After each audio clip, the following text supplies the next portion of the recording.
What is going on, everyone? It's Charles with Cash Out DFS, and today we're going to be talking about how to win on NBA DraftKings. So in this video, I'm going to be giving my 4-step methodology and approach so that we can always be successful and try to do our best when building lineups, and that we can learn from the mistakes that we make if we do make them.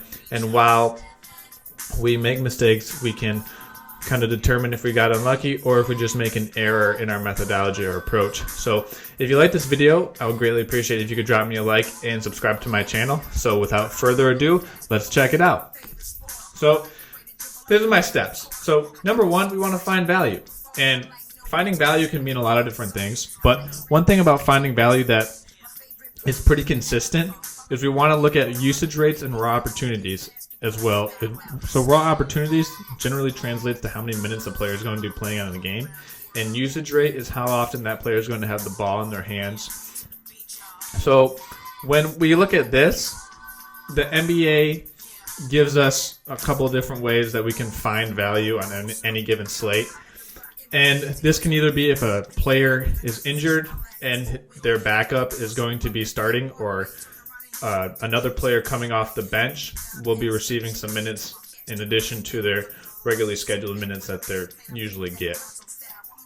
Now, I say this with an asterisk because if you're looking at an NBA slate and you don't see any value, then don't feel like you're forced into playing a guy off the bench because they may see an additional minutes if a starter has a foot injury or something like that.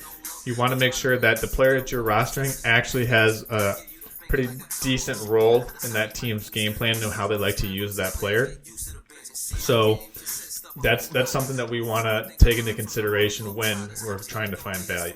Second of all, we want to pay attention to the matchups and how that team likes to play, how that team will play against other teams. So one key thing to pay attention to is the team's pace of play. If we have Team A playing Team B, and Team A is a very slow pace of play team, maybe only about 100 possessions a game, then if Team B has about 120 possessions a game, we can therefore expect an increased amount of output for players from Team A, because they'll be playing against a team with a higher amount of pace. More possessions in a game will oftentimes lead to more fantasy points for those players that usually play at a slower pace.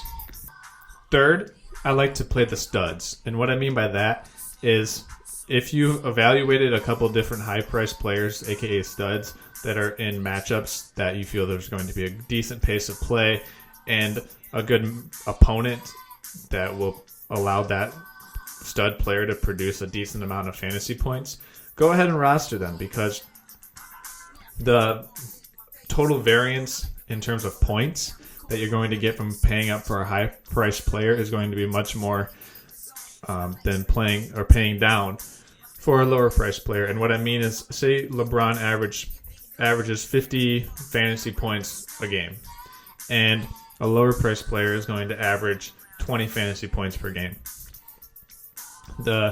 If there's a 20% positive variance for LeBron, that's going to result in a greater point total than a 20% variance for that lower priced player. So a player that scores 20 fantasy points per game and has a positive 20% variance is only going to score 24 fantasy points off of that variance. However, if LeBron has a 20% variance, that'll take him up to a 60-point fantasy output, which we want to have the most points. This game is about scoring the most points, and when that comes down to it, we want to have the player that's going to score the most points.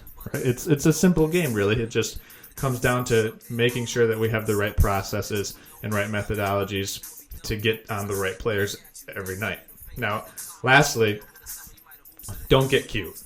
And this is one of the hardest things to do, because you have to consistently remind yourself not to get too cute. Because when a play is jumping off the slate for you and you think, oh, this makes a lot of sense, this lines up with my methodologies, I think that this player is going to get an increase in usage because the starter's out, something like that. But you decide you're not going to play that player because you fear that too many of your opponents will be also playing that player. do not fall for this trap. I've done it many times, and even though that it's now part of my 4-step methodology, I've had to learn the hard way. And this is just me trying to tell you, don't make the same mistakes I've made, because it's incredibly frustrating when you've gone through your steps and you found players that you think are going to be in good spots and then you decide to fade them or not play them just because you have another player in mind that you think could do better but is going to be much lower owned, and that player ends up tanking and sinking your lineups. And when your lineups go down, it's just an overall unfun experience, and we want to avoid that as much as possible. So with that being said, those are my 4 steps that I have for everyone. If you could like my channel and subscribe, I would greatly appreciate it. And that's all I've got for this video, but I wish you the best of luck. And if you want to reflect back on this, I greatly encourage you to do that. And let me know of any comments or things that you might have experienced that allow you to be a good player as well. I'd love to hear them. Thank you.